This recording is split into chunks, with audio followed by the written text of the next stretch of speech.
Kemarin di sini turun salju. Oh, di Aachen ya. Hmm, Kita di Hamburg Iya, Om. hari ini nanti. Kayaknya udah jam 10. ya, Di sini suhunya 29 derajat. Uh, wah enak banget enak. ya.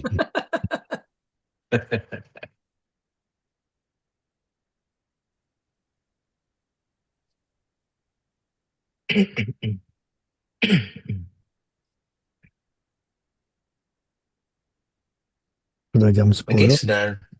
Hmm, Baik, karena waktunya udah jam 10 waktu Eropa Tengah ya, udah izin dimulai.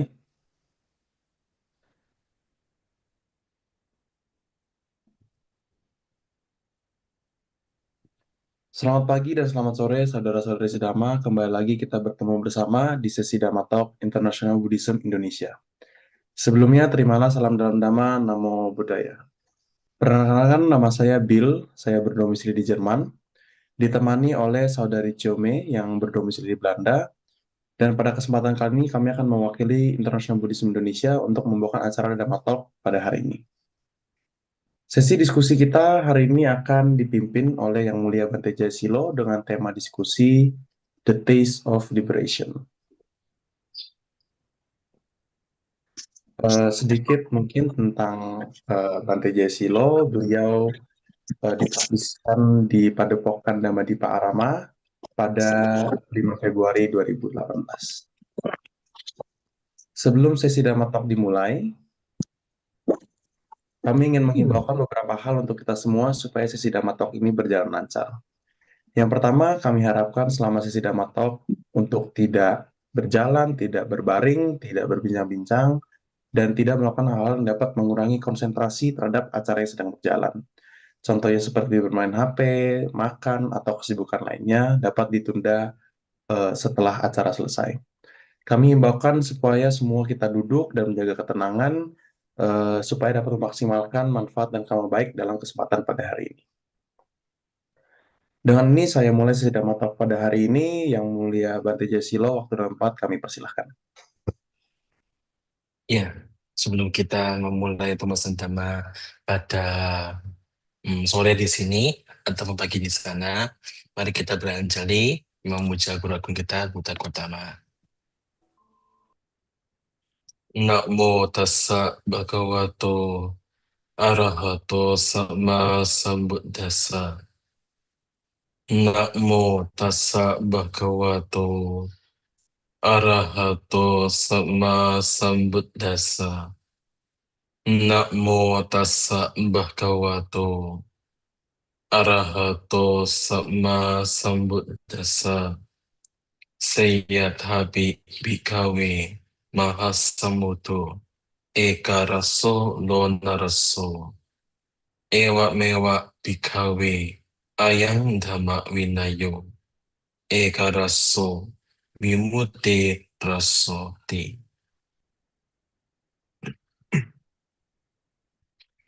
Ya, selamat sore di sini untuk Ibu dan Bapak sekalian.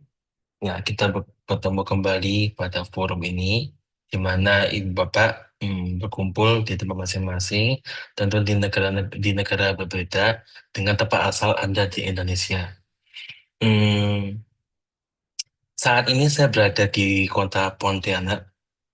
Nah, tadi pagi baru selesai ada peresmian wihara di Sungai Pinyu, nama daerah di sini. Di situ mayoritas umat Buddha lumayan banyak di sana, di mana sebagian besar umat Buddha yang dari situ adalah anak-anak. Sehingga di sini itu kebanyakan adalah guru-guru beragama Buddha. Nah, jadi ketika peresmian wihara itu, kebetulan nama wiharanya itu adalah uh, Fahuise, yaitu wihara uh, terangnya Dhamma, bahasa bahasa Indonesia. Dalam bahasa bahasa palingnya adalah Wihara Dhamma Joti. Kebetulan wihara itu diresmikan oleh seorang biku bernama Joti Damo. Beliau merupakan biku senior yang ada di Indonesia. Mungkin ibu bapak banyak yang mengenal dengan beliau. Nah, Ibu, Bapak sekalian, tadi ketika kami berdiskusi dengan umat di sana, ada seorang umat yang bertanya, apakah bangunan wihara itu sama atau berbeda di daerah masing-masing? Mungkin pertanyaan ini bagi Anda mungkin agak aneh. Kok kenapa ada pertanyaan seperti itu? Tetapi sebenarnya karena orang ini adalah orang-orang baru, pertanyaan itu adalah pertanyaan yang sangat wajar sekali. Memang kalau kita melihat bentuk bangunan wihara itu berbeda-beda. Saya tidak tahu kalau di negara-negara di Eropa seperti di Belanda ataupun di Jerman, kalau ada wihara Thai biasanya di sana, apakah sama atau berbeda dengan yang ada di mana? Di negara Thai sendiri. Tetapi kalau di Indonesia itu kita kebanyakan mengambil model budaya lokal di sana. Kemudian direpresentasikan di bangunan wihara.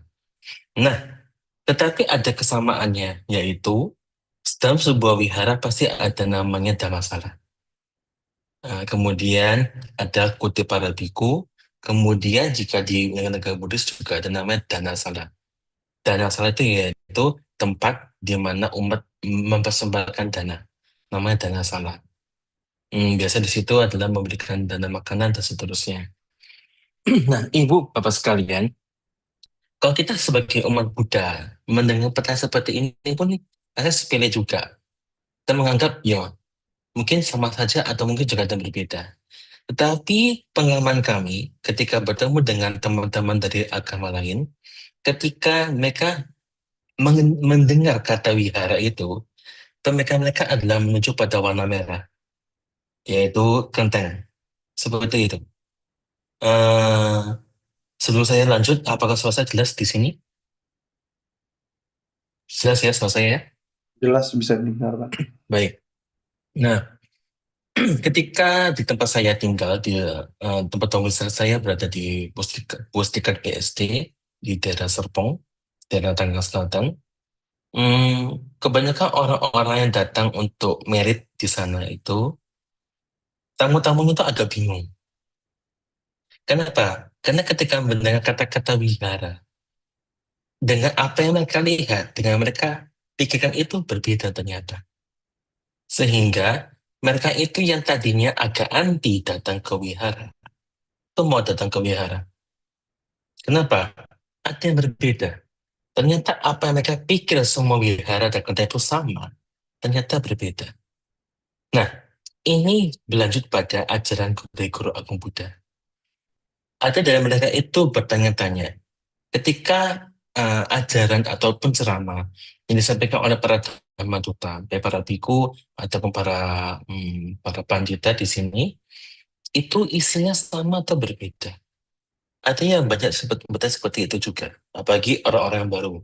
Kita tahu generasi itu kan datang berganti ya, tidak semua itu sama. Anda sekarang berada di Belanda ataupun di Jerman, orangnya itu tidak mungkin sama, pasti berbeda. Ada yang dulu datang, terus kemudian pergi. Ada yang baru, kemudian ikut, kemudian pergi lagi. Itulah generasi demi generasi itu selalu datang sendiri berganti. Dimanapun itu. Baik kita berada di sekolah, baik kita berada di tempat kerja, ataupun di wihara. Itu juga berbeda. Nah, kata generasi yang datang, yang baru ini, itu perlu mengetahui apa sih isi ajaran Buddha, apa sih inti ajaran Buddha, sehingga mereka tidak kehilangan arah ataupun tujuan dari ajaran Buddha itu.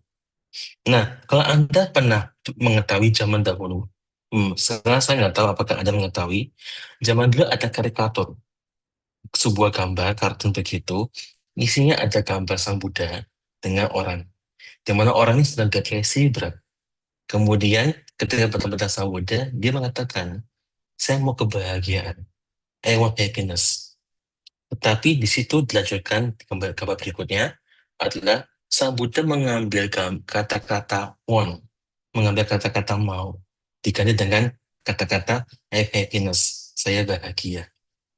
Apakah itu ajaran Buddha? Tentu tidak. Ajaran Buddha itu kalau kita teliti dengan baik, isinya hanya tentang 4 kebenaran mulia, tidak lebih dari itu. Intinya ajaran Sang Buddha adalah tentang empat kebenaran mulia. Tetapi dalam empat kebenaran mulia ini bisa dijabarkan, bisa dijelaskan dengan banyak hal yang mengacu pada apa yang kita alami dari kehidupan sehari-hari. Begitu. Isinya adalah bagaimana kita mengurangi pengotor-pengotor batin ini. Nah, kalau kita bicara tentang ajaran Buddha, yang pertama adalah duka Arya saja, yaitu kebenaran mulia tentang adanya penderitaan. Umat Buddha saya tidak tahu. Di zaman dahulu banyak berpikir umat Buddha itu pesimis, bukan optimis. Kenapa? Bicara tentang duka soalnya, bukan suka. Nah, kenapa kita bicara duka? Karena jangan sampai duka itu disalahartikan sebagai suka. Jangan sampai penderitaan itu jangan sebagai sebuah kebahagiaan. Nah, jika sudah punya mispersepsi seperti ini, itu agak buruk. Sebagai contoh, kalau ibu bapak, misalkan ibu Vini, Om ataupun Pak Jenny, kalau ketika tinggal di Indonesia, pernah nggak makan apa? Makan ini bahasa di sini nama penyetan. Pernah tidak? Saya tidak tahu apa itu. Penyetan Itu ya, tempe, penyetan. penyetan, iya, tempe iya. atau lauk yang dikasih Oh, sambal tempe. begitu. Iya. Kemudian dipenyet-penyet begitu. Dipenyet-penyet, Pernah ya? dibikin Iya, di sini ancur. nama betul, di sini nama penyetan.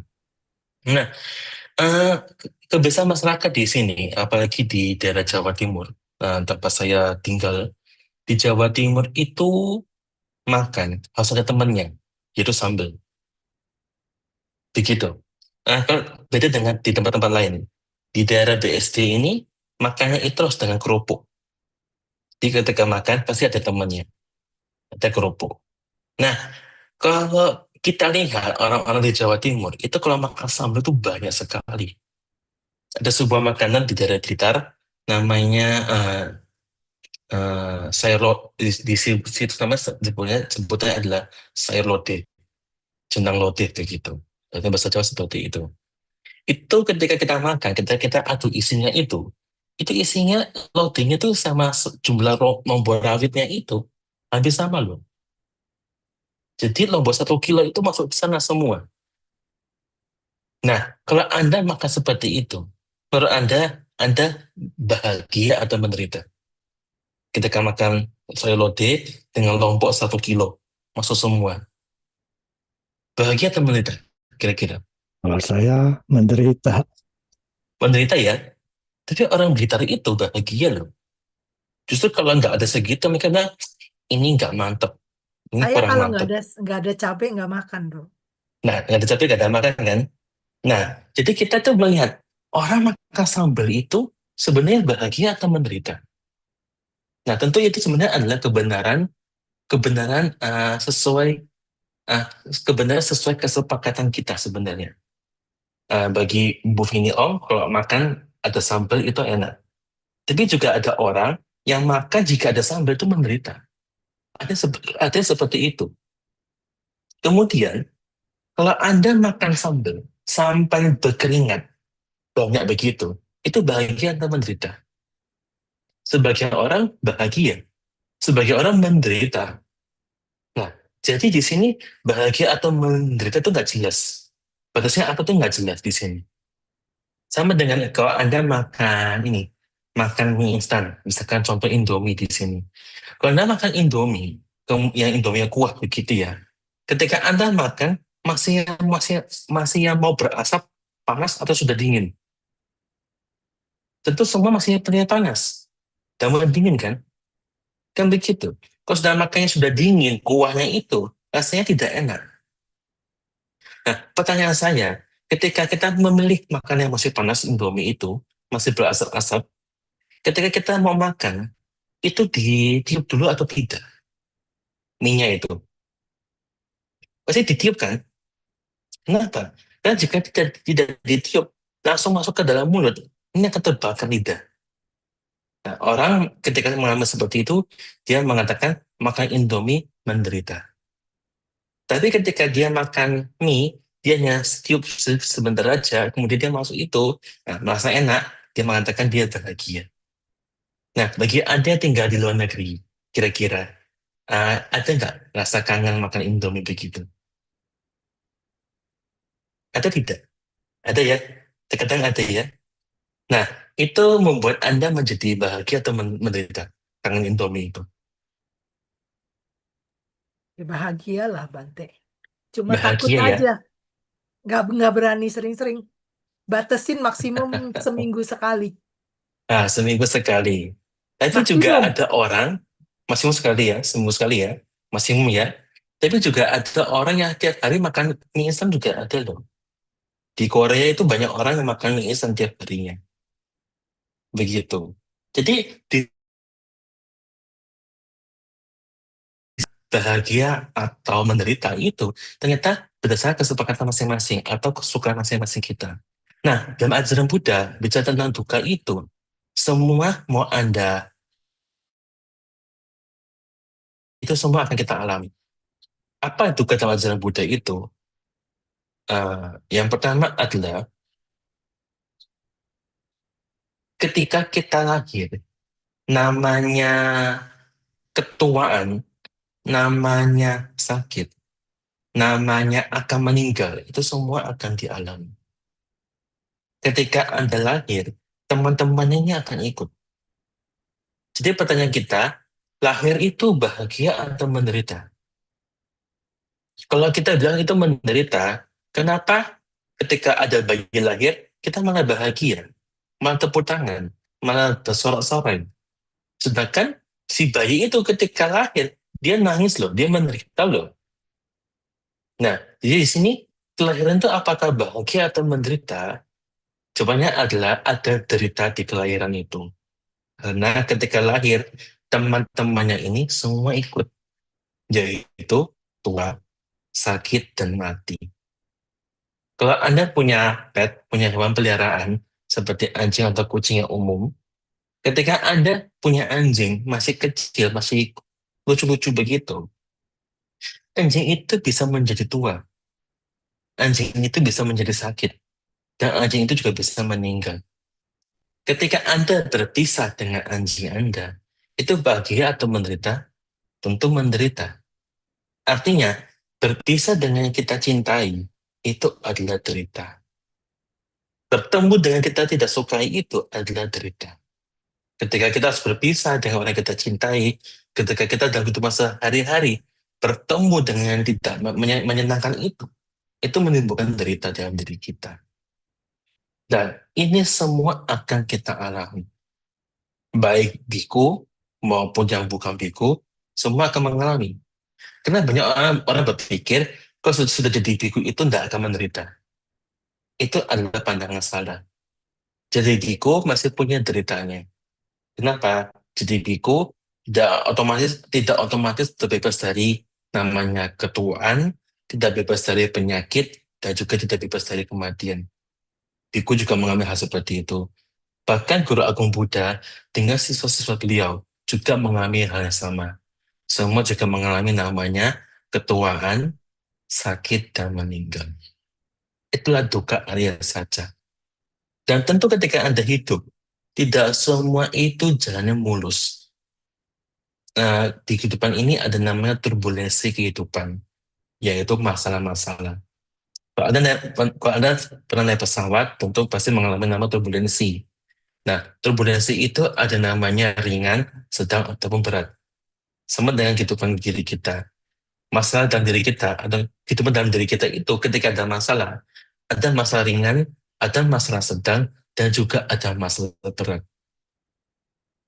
Nah, ketika ada masalah, itu bukan suka, itu duka. Jadi, jangan sampai yang namanya duka, yang namanya derita itu, kita anggap sebagai yang bahagia. Ini salah besar. Kenapa? Itu akan mengaburkan pandangan-pandangan benar dari kita. Kalau orang sudah bisa melihat ketuaan, bisa melihat ketuaan sebagai duka, bisa melihat penyakit sebagai duka, bisa melihat kematian sebagai duka, minimal dirinya tidak akan berbuat buruk. Kenapa? Kan dirinya tahu. Ketika saya berbuat buruk, akan muncul duka yang baru. Ketika saya tua, ketika saya mengalami sakit juga, itu tidak menyalahkan siapapun. Karena ketika punya tubuh, jelas otomatis namanya ketuaan, namanya sakit itu pasti akan membarengi diri kita, akan ikut dengan diri kita. Sehingga ketika kita sakit, ketika kita tua, tidak akan menyalahkan siapapun. Malah menyadari saat ini sudah tua, saat ini sedang sakit. Saat ini sudah tua, maka tidak boleh aneh-aneh seperti yang dulu-dulu. Ketika sudah sakit, ya berusaha diobati. Tapi dirinya tidak pernah menggerutu. Kenapa saya tua? Kenapa saya sakit? Tidak seperti itu. Bagi mereka sudah bisa melihat ketuaan sebagai duka, bisa melihat penyakit sebagai duka, dan bisa melihat kematian sebagai duka, maka dirinya akan menjaga diri dengan baik. Ini yang perlu dipahami. Melihat duka sebagai duka, bukan melihat duka sebagai suka. Itu yang pertama. Duka Arya saja. Yang kedua adalah duka samudaya Arya saja. Bahwa duka itu ada kemunculannya. Kenapa duka itu bisa muncul? Karena ada yang mendorong. Apa yang mendorong itu, Bante? Adalah keinginan kita yang tidak pernah terpuaskan. Dalam bahasa Pali disebut dengan tanha. Memuaskan diri, dalam keinginan untuk memuaskan diri, kemudian punya keinginan untuk terus terlahir kembali, punya keinginan untuk memusnahkan sesuatu ataupun diri sendiri, itu adalah bagian dari bagian yang memunculkan duka. Karena ketika kita seperti itu akan terus mendorong diri kita. Dalam bahasa di sini adalah tertagih. Diri kita akan selalu nagih. Contoh apa pada nagih itu? Misalkan ketika Anda makan sesuatu, kayak tadi misalnya Ibu Vini Ong mengatakan bahwa makan Indomie maksimal seminggu sekali, begitu. Tetapi keinginan itu akan terus mendorong. Ketika itu terpuaskan, itu akan lagi-lagi. Anda nggak berpikir, kapan lagi bisa seperti itu. Kemudian jika ketika mau makan Indomie, ternyata harga sedang naik, ataupun barangnya habis, akan muncul, loh, kok habis ya? Ada rasa tidak terpuaskan di situ. Itu yang memunculkan duka. Jadi duka itu tidak sekonyol-konyol muncul, tetapi ada sisi pendorongnya, ada sisi yang memunculkan itu, yaitu keinginan diri kita yang tidak pernah terpuaskan. Ketiga, disebut dengan duka niroda Arya saja. Dan ajaran Buddha sampaikan bahwa apapun yang muncul itu pasti akan lenyap juga. Dalam ketika Bante Asaji, salah satu dari murid Sang Buddha yang diutus untuk menyebarkan ajaran Dhamma, bertemu dengan calon Buddha Sariputta yang bernama Upatissa. Ketika bertemu, Upatissa menanyakan, apa atau yang Bante pelajari? Bante kok beda sekali, tenang, kemudian penantangnya berbeda dengan para orang-orang biasanya itu. Pada asalnya mengatakan, ya saya tahu sedikit dari ajaran Buddha. Apa itu? Yang saya pelajari adalah Yedama Hetu Pabawa Tesang Hetu Tata Gato Aham. Yedama Hetu Pabawa Tesang Hetu Tata Gato Aham. Bahwa apapun yang muncul itu, sebabnya itu tak dijelaskan oleh Sang Tata Gata. Tesanca yok nito, ewang wadi mahasamano. Demikian juga dengan kelenyapannya. Semua telah dijelaskan oleh Sang Tata Gata. Di sini melihat bahwa apapun yang muncul itu akan lenyap. Ketika Anda bahagia, muncul suka, itu bisa muncul, bisa lenyap. Sama dengan duka. Duka itu bisa muncul, juga bisa lenyap. Ketika Anda sedang mengalami duka, ketika Anda sedang mengalami masalah, jangan pernah berpikir masalah ini tidak akan pernah hilang. Masalah itu bisa hilang. Hilangnya kapan, Bante? Tergantung dengan usaha yang kita lakukan. Hidup ini seperti roda. Kita terkadang di atas, terkadang di bawah. Kalau kita sedang di atas, jangan lupa diri. Ternyata diri kita ketika sedang di atas itu, ketika roda berjalan, kita bisa di bawah. Ketika Anda sedang dalam posisi di bawah, juga jangan putus asa. Kenapa? Roda itu berjalan. Ketika Anda sedang pada posisi bawah, Anda juga bisa naik. Jadi, ketika sedang punya masalah, jangan lupa untuk berusaha. Ketika orang bisa mengetahui bahwa semua itu bisa muncul, bisa lenyap, minimal dirinya punya semangat untuk berupaya. Kenapa? Dia tahu semua itu tidak gagal. Nah, yang terakhir adalah Dukkha Nirodha Gamini Patipada Arya Saja, yaitu kebenaran mulia tentang jalan untuk menuju lenyapnya dukkha. Dalam bahasa Pali disebut dengan Atanggika Arya Magga, yaitu jalan mulia brosur 8 yang sering Anda ketahui sebagai sila samadhi banyak dalam bahasa singkatnya itu. Nah, ketika orang belajar ajaran Buddha mengetahui bahwa ajaran Buddha itu tidak pernah terlepas dari 4 kebenaran mulia. Jadi apapun yang disampaikan oleh para Dharma Duta, apapun yang disampaikan oleh para biku, baik para pandita, ataupun ketika Anda bertemu dengan para biku tradisi yang lain, dalam tradisi Mahayana, tradisi Tantrayana, ataupun Theravada dalam versi Thailand, versi Myanmar, versi Sri Lanka, Anda tidak akan kebingungan ketika melihat para bande ini, ketika dalam mengajarkan Dhamma. Karena semua membicarakan tentang ini. Sejak awal saya sampaikan bahwa saya tapi bikawe, seperti halnya para biku, maha samudro, maha samudro, seperti samudra yang amat luas, eka raso, lona raso, punya satu rasa, yaitu rasa asin, rasa garam. Ewa mewa bikawe, seperti itulah para biku, ayang dhamma winayo. Dhamma dan Vinaya yang kuajarkan ini eka raso wimuti raso, punya satu rasa, yaitu rasa pembebasan. Bebas dari apa, Bante? Bebas dari loba, dosa, dan moha. Ketika Anda on the track dalam perjalanan Dhamma ini, yang Anda rasakan semua itu, yaitu pengotor batin seperti keserakahan berkurang, pengotor batin seperti kebencian berkurang, pengotor batin seperti keaguan, punya pandangan tentang roh yang kekal, punya tentang keegoan, semuanya mulai terkikiskan. Itulah rasa Dhamma. Itulah sebut dengan the test of liberation. Ya, itu sebagai pembuka pada kesempatan kali ini. Tidak banyak yang saya bahas, hanya mengajak ibu bapak sekalian untuk mengingat kembali apa tujuan, apa arahnya kita ini belajar dan praktek Dhamma, sehingga tidak kebingungan.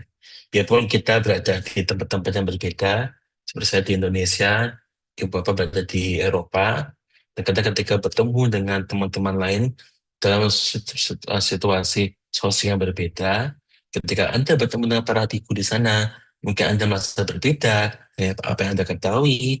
Tapi ketika Anda bertemu dengan ajaran-ajaran yang disebut sebagai ajaran Buddha, tapi berbeda dengan yang Anda ketahui, lihatlah ini. Lihatlah the core. Lihatlah intinya dari ajaran Buddha, yaitu tentang 4 kebenaran Arya. Ya, begitu ibu sekalian. Jika ada mau diskusi, saya persilakan.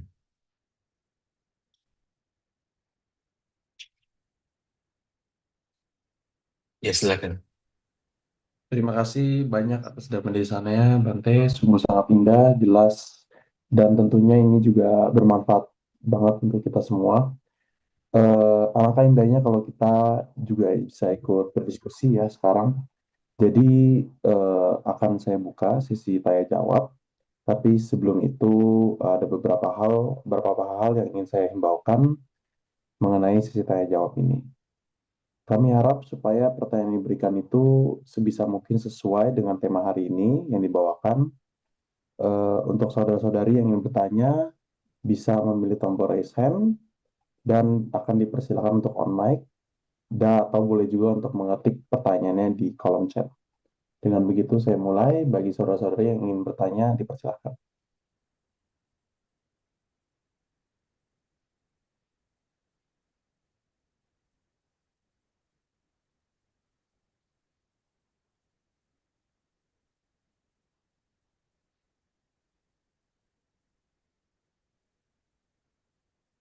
Ya, untuk memulai pertanyaan ini, saya akan bertanya terlebih dahulu kepada Ibu Bapak sekalian. Kalau Anda di Eropa, di Jerman dan di Belanda, sekarang sedang winter season, sedang musim dingin. Nah, ketika Anda mengalami suhu yang dingin begitu, awal-awal ketika Anda tinggal di sana, Anda bahagia atau menderita?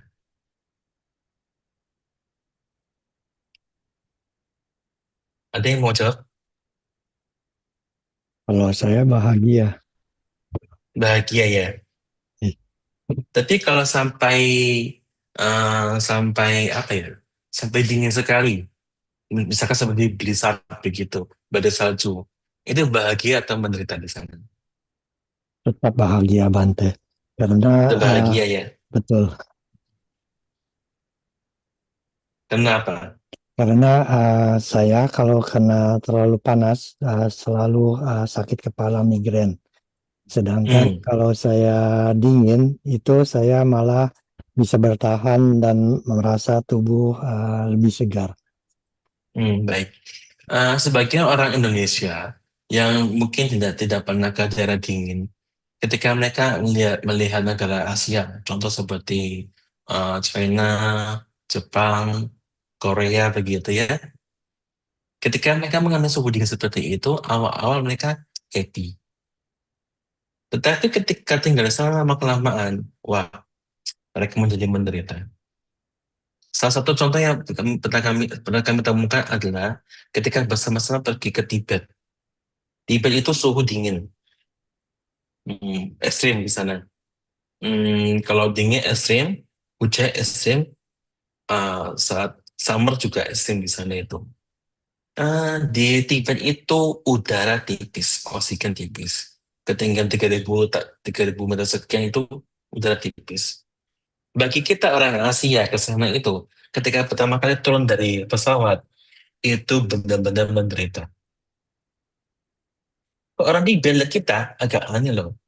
Kok bisa ya Anda menderita? Ternyata, ibu sekalian, dari gen kita ini punya ketika menyerap oksigen atau menampung oksigen itu kapasitas kita paru-parunya adalah 1 liter. Tetapi untuk orang Tibet itu 1,2 liter, lebih besar daya serapnya itu. Sehingga orang Tibet lihat diri kita agak megap-megap. Bagi mereka itu agak lucu loh. Kok ada ya seperti itu? Tapi sama dengan kita juga. Kita lihat orang-orang bule itu datang ke Indonesia ketika ketika musim musim dingin di negara mereka, datang ke sini itu juga agak aneh loh. Kenapa? Karena orang-orang bule itu berusaha mencari tempat yang paling panas. Apakah mau tanning, apakah mau berjemur, dan seterusnya.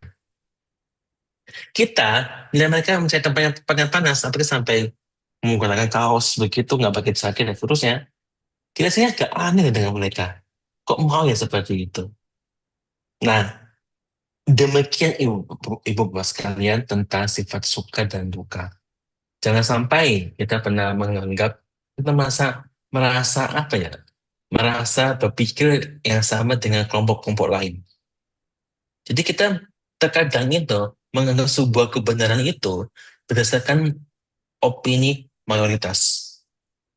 Jangan sampai seperti itu. Kenapa? Karena tentu opini opini mayoritas itu belum tentu benar, belum tentu sesuai dengan ajaran Buddha juga. Ya gitu. Di daerah Kalimantan ini masih terkenal banyak apa sesajian atau persembahan itu. Kalau persembahannya itu tidak mengandung unsur pelanggaran sila, sebenarnya tidak apa-apa. Tapi jika persembahan itu harus ada unsur pelanggaran lima sila itu yang menjadi tidak baik. Ada sebuah daerah di Indonesia, ketika ceramah itu, kita paling anti untuk bahas tentang Pancasila Buddhis. Karena umat di sana itu tidak bisa lepas dari namanya Surame Raya, yaitu minuman yang mengandung mabuk-mabukan. Mereka tidak bisa lepas dari itu. Kalau itu dibahas dan diungkit, mereka akan menjadi tersakiti dan nggak mau lagi datang ke wihara. Ada yang seperti itu, ada. Nah, ketika orang membuat itu sebenarnya dia berbahagia atau menderita. Saat sebelum minum, pikirnya bahagia. Sedang minum, pikirnya bahagia. Tapi ketika selesai minum, muntah-muntah dan seterusnya itu menderita. Sebenarnya ketika mabuk-mabukan itu fungsinya itu sebenarnya adalah bagian dari penderitaan, bukan bagian dari kebahagiaan. Tapi orang banyak mengatakan nanti di tempat tinggi harus minum alkohol begitu supaya hangat kan. Nah, pertanyaannya, apa tidak ada air hangat? Kok harus bir? Apa tidak ada kopi? Apa nggak ada teh? Kenapa harus seperti itu? Terus di Jawa nih di Indonesia nih banyak jahe, banyak rempah-rempah yang bisa digunakan untuk menghangatkan tubuh tuh banyak sekali.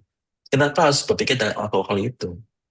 Karena mereka mengikuti opini mayoritas. Sehingga berpikir minum bir, minum arak itulah happiness. Padahal tidak. Ya inilah pembukaan bagi Anda. Ya, silakan Ibu Vini Ong jika mau bertanya. Terima kasih Bante. Saya cuma mau apa ya,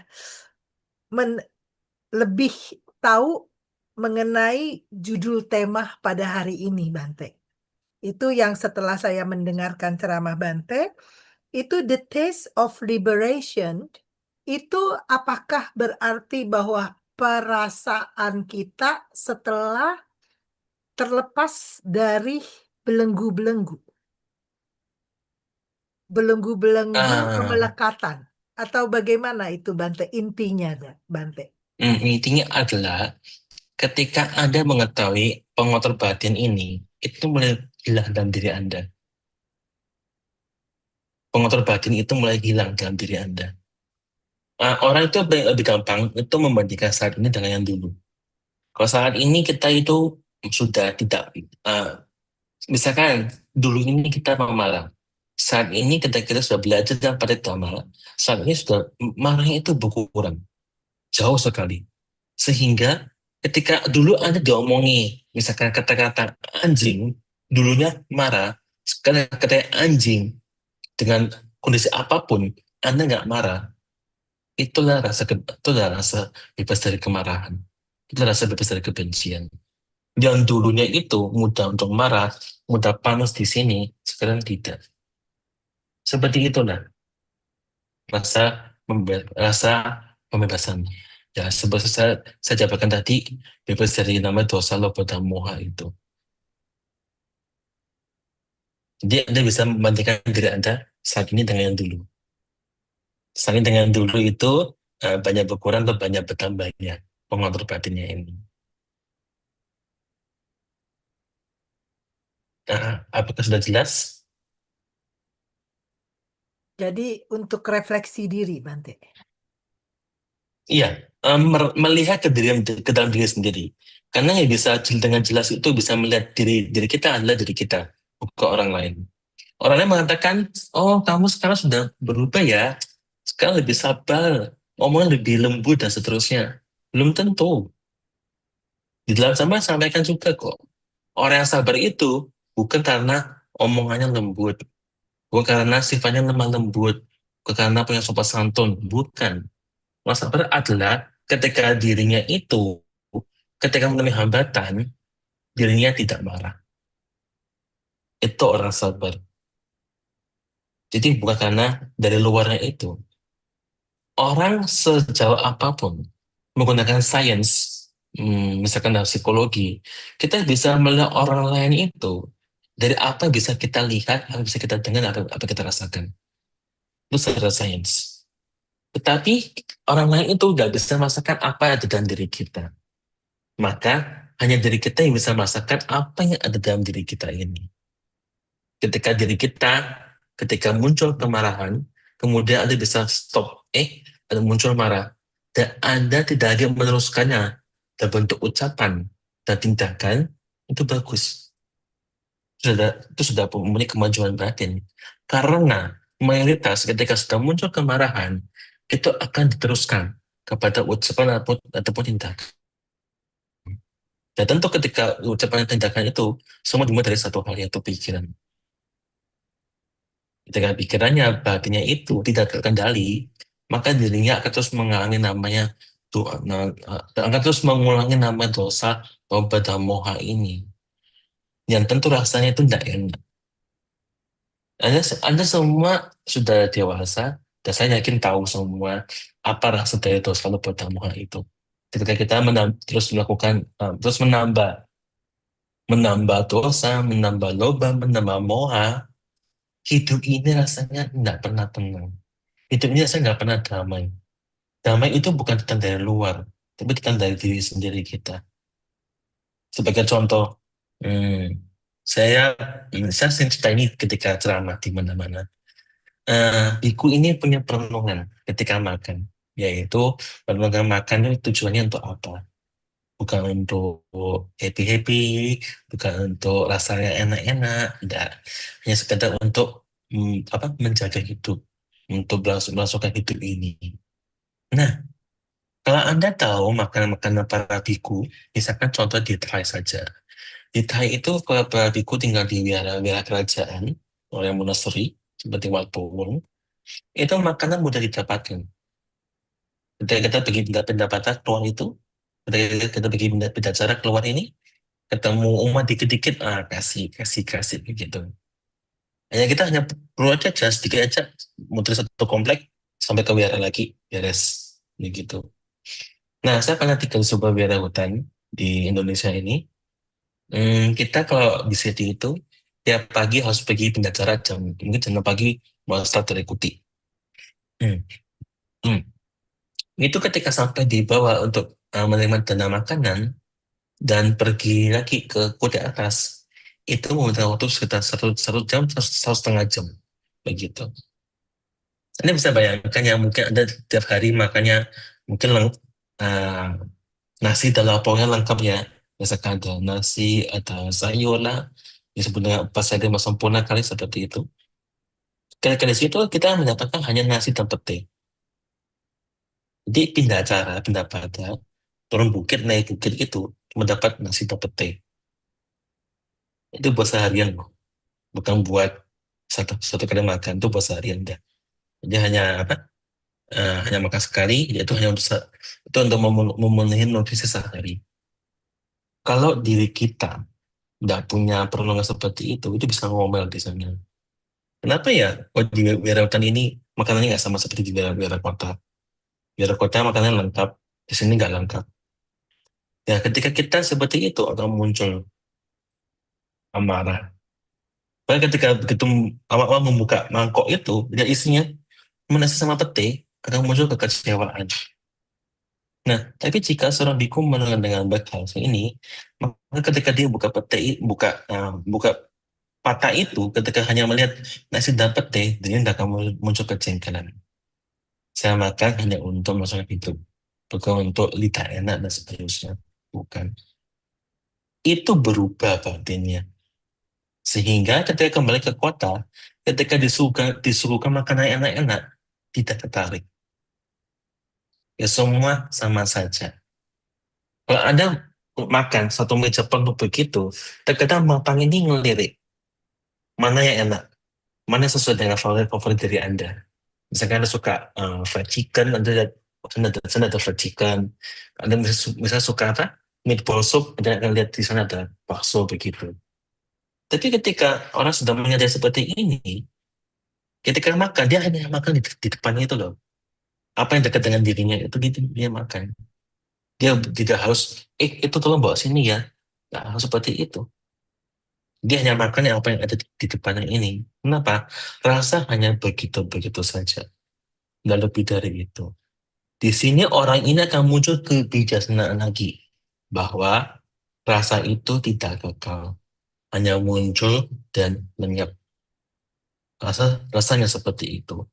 Ketika kita dipaksa mengejar rasa, itu akan menderita, tidak akan pernah habis. Jadi dirinya tenang sekarang ini, yang dulunya itu mudah untuk ngomel seperti ini, sekarang tenang.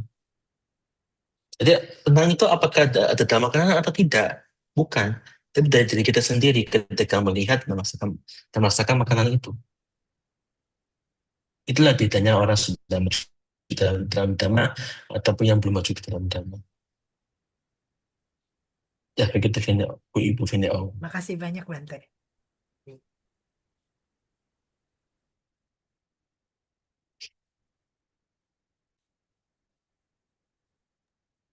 Ya mungkin ada yang lain.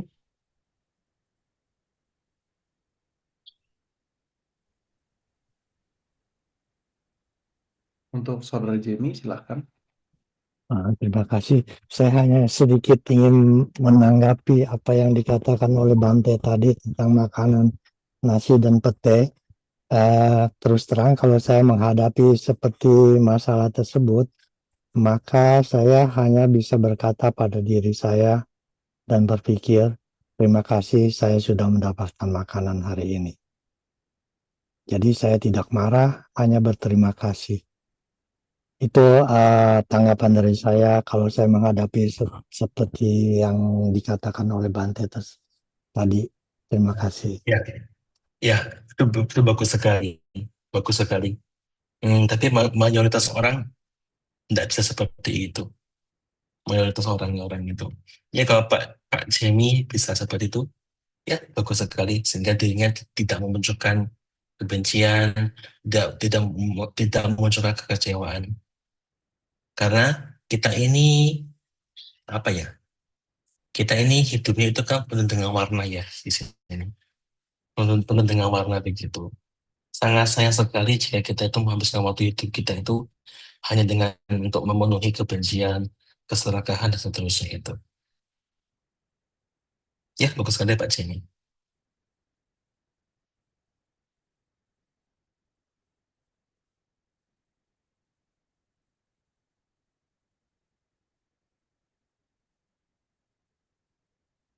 Ya, apakah ada yang lain?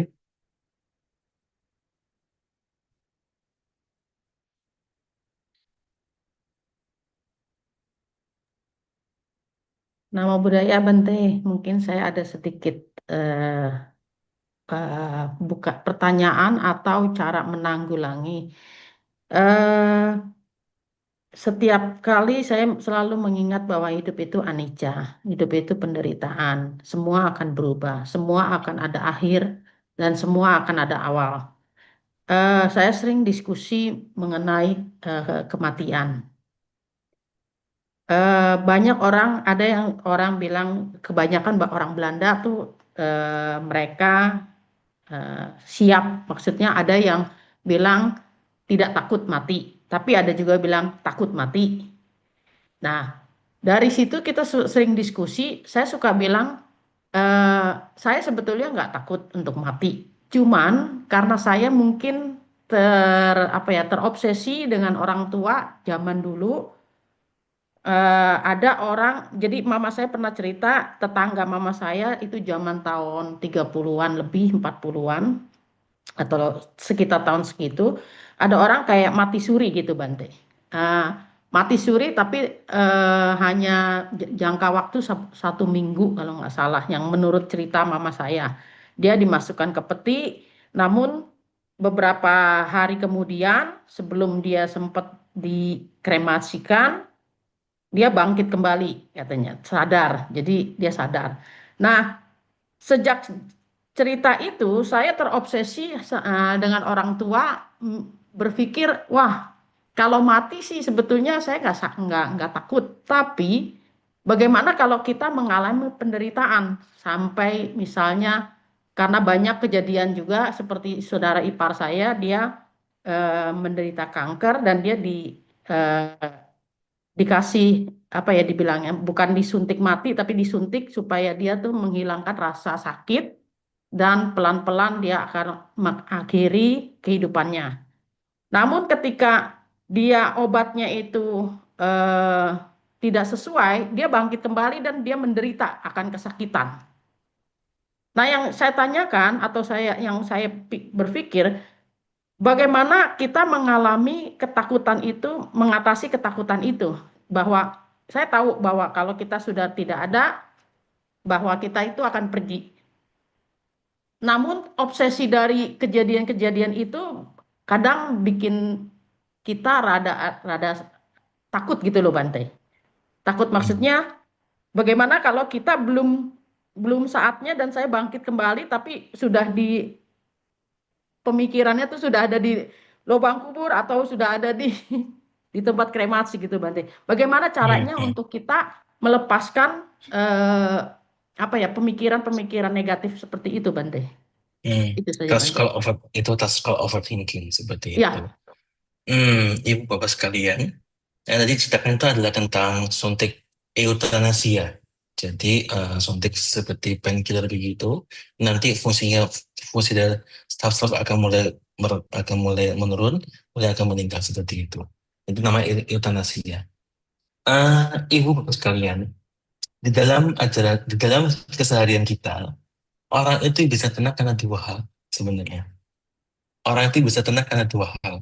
Satu, hmm, karena dia hatinya itu luas, dan sebut bahasa Buddhisnya begitu, hatinya luas, yaitu ya apa? Tidak terlalu ambil pusing, itu yang pertama. Kedua, orang itu bisa tenang karena dia nggak tahu, maka dia tenang. Kalau dia tahu, dia malah jadi nggak tenang, begitu. Maka saya agak sedikit bercanda ketika memberikan ceramah. Sebenarnya ibu bapak perlu tahu nggak sih tentang alam surga atau alam neraka begitu? Kalau nggak tahu kan lebih tenang, betul kan? Tapi kalau tahu, kepikiran. Aduh Bante, saya ini hidupnya kok banyak berubah buruk ya. Jangan-jangan saya masuk neraka. Jangan-jangan saya masuk masuk masuk alam binatang Bante. Jangan-jangan saya di manusia ini banyak banyak hal menderitanya Bante. Masih jadi kepikiran seperti itu. Dan sebagai mengetahui atau tidak Bante, sebenarnya mengetahui. Dan kemudian bisa mengatasi itu. Hmm. Dalam prinsip ajaran karma, apapun yang diniatkan, itu akan berbuah. Jadi kalau diri kita itu bukan karma seperti itu tidak akan terjadi dalam diri kita. Begitu. Itu baik ataupun buruk. Apa yang kita pikirkan itu belum tentu semua akan terjadi.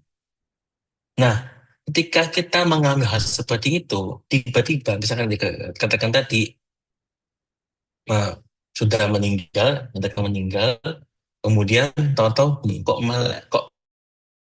matanya buka lagi ya, begitu. Loh, banyak itu kan menderita nih, ya, kan muncul shock di sana. Nah, ketika Anda bisa selalu ingat dengan Dhamma, maka Anda tidak akan shock, begitu.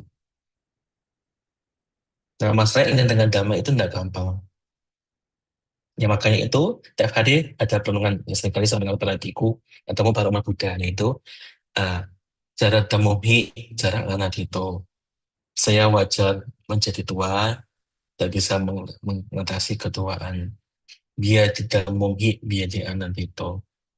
Saya wajar mengalami sakit, tidak bisa mengatasi penyakit. Marana damuhi, maranang antantito. Saya wajah meninggal dan bisa bebas dari kematian juga. Dan ketika memang seperti ini, dirinya nanti yang khawatir itu menambah makin tenang. Kenapa? Karena hal itu pasti akan terjadi pada diri kita. Jadi ketika Anda mengalami kesakitan ketika mau meninggal, ya sudah, dijalani saja. Karena nggak ada pilihan lain. Tapi ketika Anda selalu ingat dengan Dhamma, minimal batinnya tidak tersakiti, minimal. Karena saya belum mengalami hal seperti itu. Ini nggak bisa cerita lebih banyak. Tapi dari saya lihat mengamati banyak orang yang sedang terkapar sekarat begitu, Banyak dari mereka itu seperti lampu loh sebenarnya. Maksudnya apa, Bante?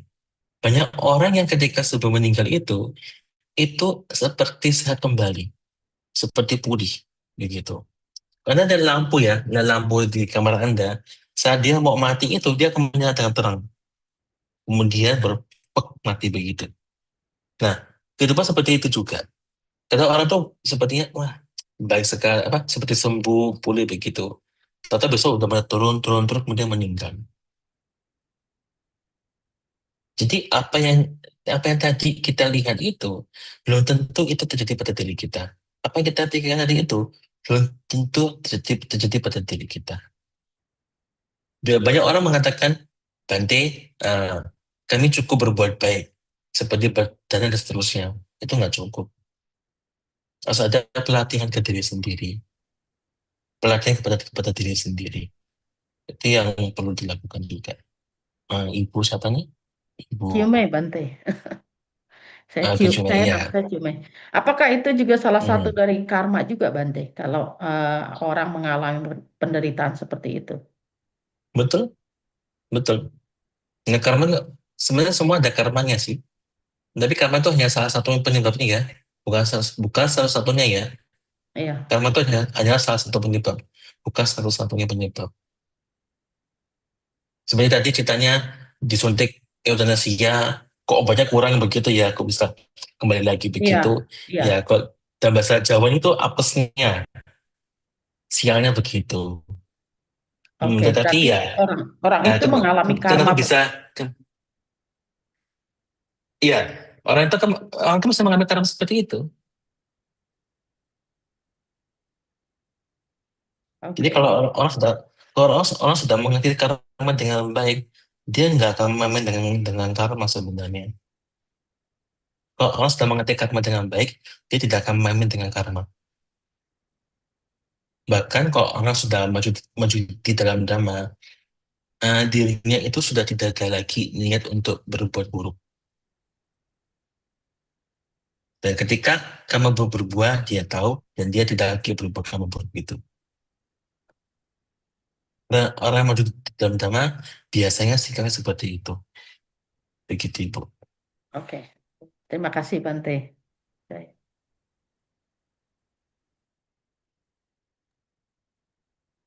Ya, apa Bante, kalian yang lain?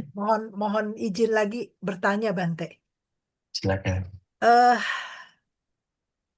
kan kita juga sudah menyadari ya kalau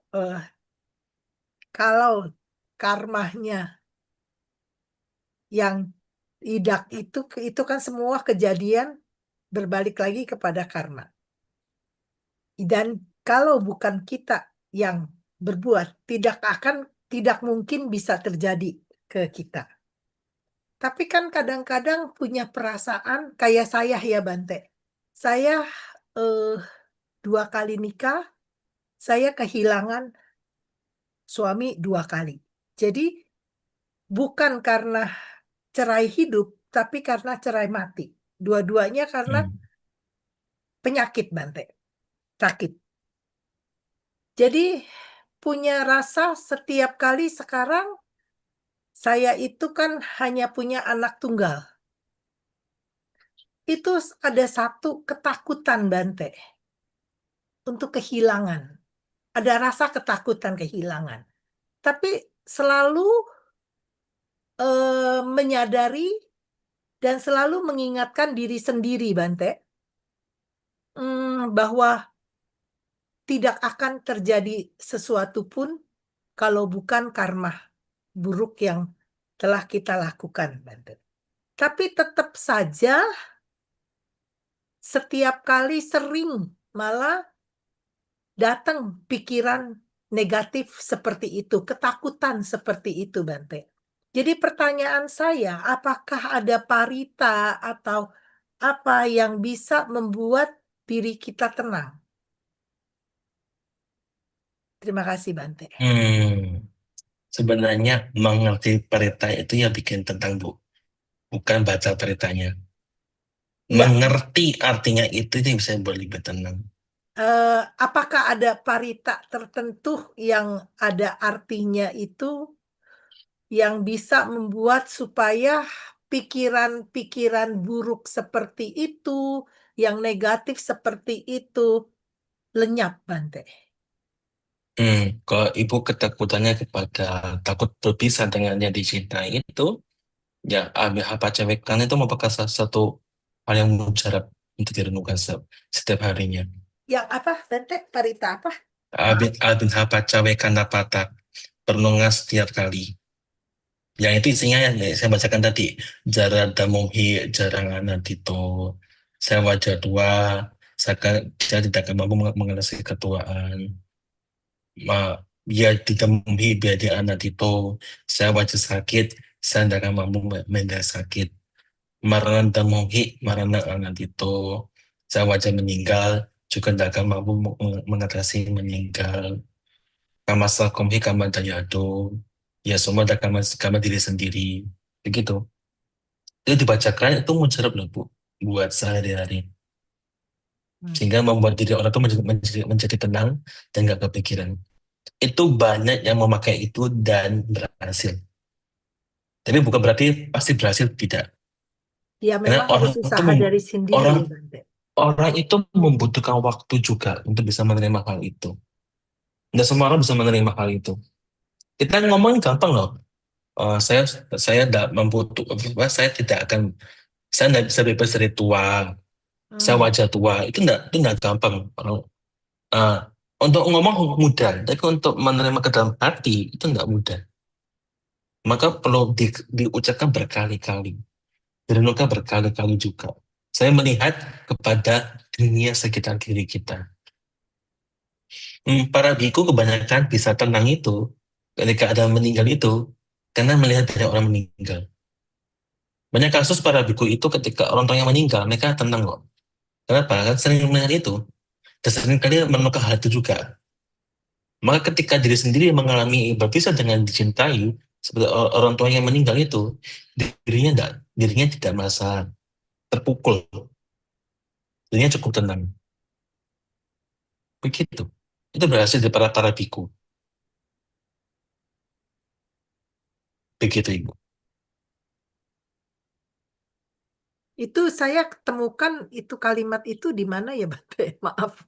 Nah, kalau ada punya buku Parita dari Sangga Trewada Indonesia, pasti ada itu.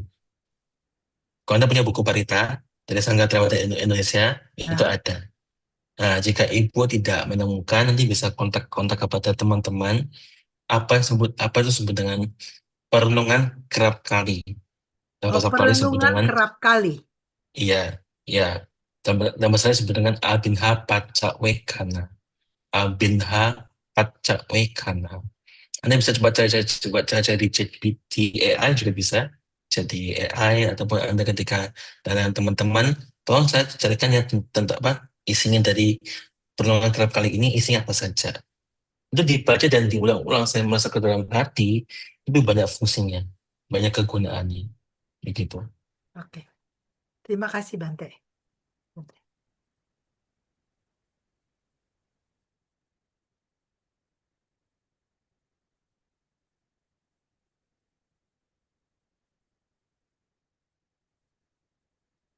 Ya, silakan Pak Jimmy.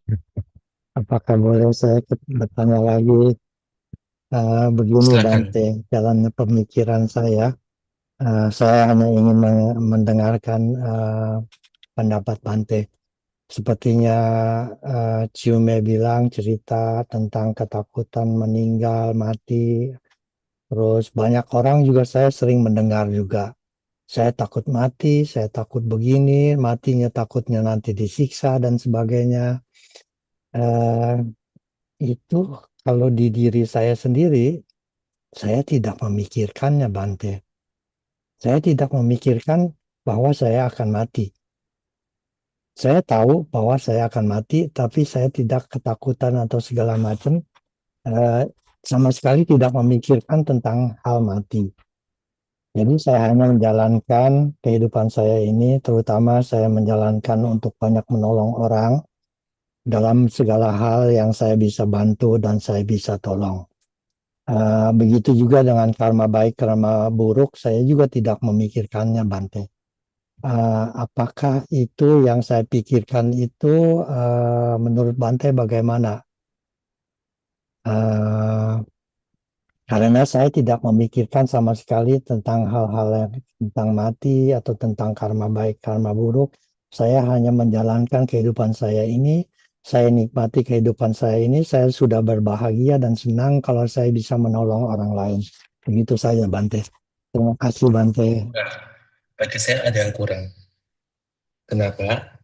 Karena jika kita tidak pernah mendengar tentang kematian, terkadang kita tidak ada usaha untuk berjuang untuk mencapai kesucian itu. Berjuang itu akan menjadi hilang. Ya sudah, pokoknya aku kayak gini-gini saja. Padahal dalam ajaran Buddha, kayaknya ini punya tugas loh untuk menghilangkan kotoran batin itu. Punya tugas. Kita bisa melihat dari kita, saya ini masih punya serakah atau tidak? Saya masih punya kebencian, dendam atau tidak? Saya masih punya keegoan atau tidak? Apakah saya masih punya pada kekekalan atau tidak? Jika masih, kita masih punya tugas sebenarnya. Nah, ketika kita berpikir tentang kematian, sebenarnya bukan ke arah negatifnya, tapi ke arah positifnya, yaitu berjuang. Jadi dirinya itu ada seperti apa dorongan untuk Motivasi. berupaya, betul. Bahasa bahasa Indonesia nama kemendesakan. Ya, sebenarnya Anda terdesak untuk latihan untuk mengembangkan batin ini. Itu penting sekali. Kenapa? Karena ajaran Buddha itu tidak hanya bicara tentang berdana, tidak. Ajaran Buddha itu bicara tentang satu tujuan, yaitu menembus nibbana. Tidak lebih dari itu. Dan menembus nibbana itu tidak hanya bisa dengan berdana. Ada yang harus dilatih juga. Seperti apa? Punya tata perilaku yang baik. Punya ketenangan pikiran secara internal diri kita. Dan punya pengembangan batin. Apa yang apa yang buruk itu berkurang. Apa yang baik bertambah. Begitu. Itu harus dilakukan dalam kehidupan sehari-hari. Ya paling gampang seperti tadi contoh tentang melekat. Jadi kita masih melekat atau tidak. Jika diri kita masih banyak kemelekatannya, kita tahu, oh ya, masih banyak kemelekatannya, kita mulai berupaya untuk memotong kemelekatannya ini. Gitu. Nah, begitu Pak Jenny ya. Terima kasih, Bante. Anumodana.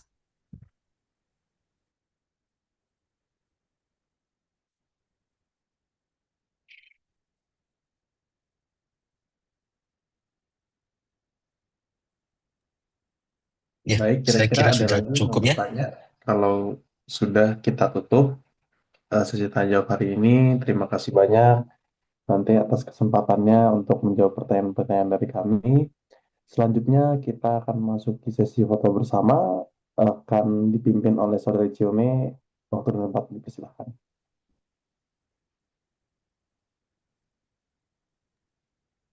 Oke, terima kasih Saudara Bill. Eh, bagi peserta yang belum membuka kameranya, saya persilahkan untuk membuka kameranya. Dan saya akan hitung aba-abanya. Oke, silakan. Oke, saya hitung ya. 1, 2, 3. Bentar.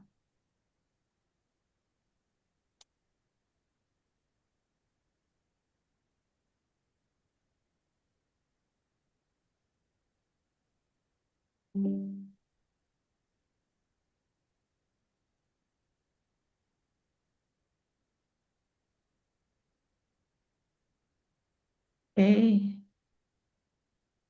Sekali lagi, 1, 2, 3.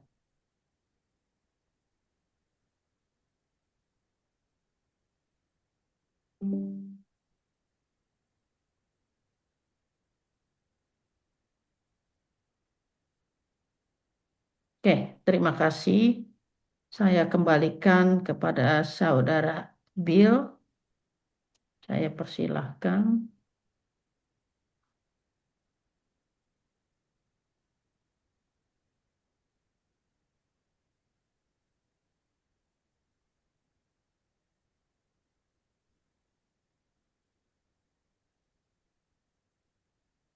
Ya, dengan begitu kami segenap tim IB, International Buddhism Indonesia, mengucapkan banyak terima kasih.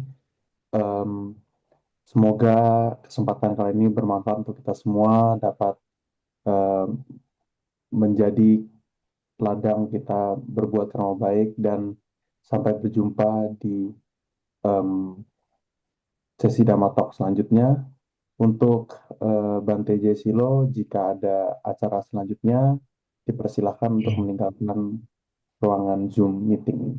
Ya, baik. Ya, semoga semuanya nih ya selalu maju di dalam dhamma ya. Semoga terus Terima kasih. berjuang terus tanpa Kasih berhenti. Bante. Terima kasih Bante. Terima kasih Terima Bante. kasih. Otiyotu, Namo Ya, ya. Buddhaya.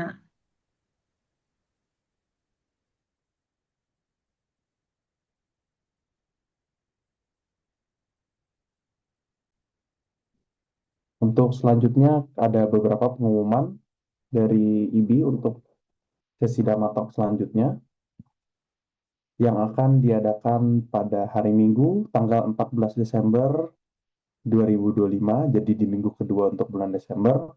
Dhamma Talk ini akan dipimpin oleh Bante Nyana Suryanadi dengan tema 4 kesunyataan mulia. Selain itu juga ada beberapa pengumuman mengenai penggalangan dana. Yang pertama, kami dari pihak IBI sedang membuka penggalangan dana untuk pelakat di Wihara Wat Metaparami di Dortmund. Plakat ini adalah plakat kemasan yang bernilai sekitar 39 euro. Untuk dananya dapat dikirim dan dicantumkan deskripsi plakat dan juga nama yang akan dipasang di plakat. Selanjutnya untuk dana paramita juga kami buka penggalangan dananya dapat disalurkan ke dua bank rekening berikut, yaitu Bank BCA atas nama Finwibowo dan Bank Rabobank atas nama Alfred Sidik. Dan mohon dicantumkan kode IBI operasional. Selain itu, kami dari pihak IBI juga memberikan kesempatan para donatur untuk berdana finansial untuk pembelian baju seragam 9 orang siswi yang akan memasuki jenjang SMK yang berlokasi di Singkawang, Kalimantan. Dana yang diterima akan dikumpulkan dan dibelanjakan seragam setiap kenaikan kelas dari masing-masing siswi, dan saat ini ada 9 siswi yang mendapatkan bantuan, 4 dari mereka memasuki kelas 2 SMK, dan 5 orangnya sedang memasuki kelas 1 SMK. Untuk yang ingin berdana, dipersilahkan untuk mengambil screenshot layar dari nomor rekening, informasi rekening ini, dan juga mohon dicantumkan deskripsi dana sosial ketika mengirimkan dana. Selanjutnya, berikut adalah seragam yang sudah terkumpul dan sudah disalurkan kepada siswi-siswi berikut. Untuk pertanyaan lebih lanjut juga dapat menghubungi narahubung Saudari Ciome atau Saudari Vini dengan nomor telepon berikut. Ya. Untuk pertanyaan secara general tentang sesi Dhamma Talk dan penggalangan dana juga dapat menghubungi beberapa informasi kontak berikut, yaitu Saudari Ciome yang berdomisili di Belanda, Saudari Vini berdomisili di Jerman, atau Saudari Noni yang berdomisili di Indonesia. Boleh juga untuk teman-teman saudara-saudari semua yang ingin punya pertanyaan atau bisa menghubungi kita melalui sosial media IBI. Kita ada di Instagram, Facebook, YouTube, dan juga bisa via email. Berikut adalah sesi Dhamma Talk IBI pada hari Minggu, tanggal 23 November 2025. Kami berterima kasih banyak, Anumodana untuk saudara-saudari yang telah mengikuti sesi Dhamma Talk pada hari ini. Semoga sangat dapat bermanfaat bagi kita semua. Terima kasih dan sampai jumpa pada sesi Dhamma Talk berikutnya. Namo Buddhaya.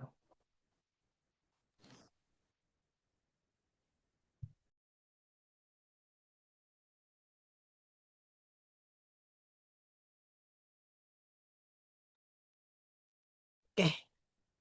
Thank you ya. Ciume, Cimudita Sorry, juga. ya